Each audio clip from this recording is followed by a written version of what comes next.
Madam, మీరు చాలా over చేస్తున్నారు. నిన్న స్కూల్లో మా బాబు ఏం చెప్పాడు నీకు అర్థమైందా? మా డాడీ వచ్చి రేపు ఫీజు కడతానని చెప్పాడు. అయినా కూడా మీరు ఏం చేశారు అని బెంచీపై నిల్చోబెట్టారు. పైగా రేపు ఫీజు డబ్బులు తీసుకొని రాకుంటే హాల్ టికెట్ ఇవ్వను, ఎగ్జామ్ కూడా రాయనీయనని చెప్పారు మేడం. ఏంటి మేడం ఈ దారుణం? ఇంత దారుణమా? అందుకోసమే నేను నా ఇంటి పేపర్లు తెచ్చాను మేడం. ఇంటి పేపర్లు తెచ్చాను. ఈ పేపర్లు పెట్టుకోండి. దాదాపు ₹1,00,00,000 ఆస్తి ఉంటుంది.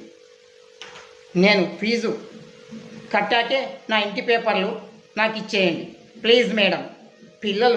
పసిపిల్లల మనసులు మాత్రం పాడు చేయకండి. అర్థమయ్యిందా?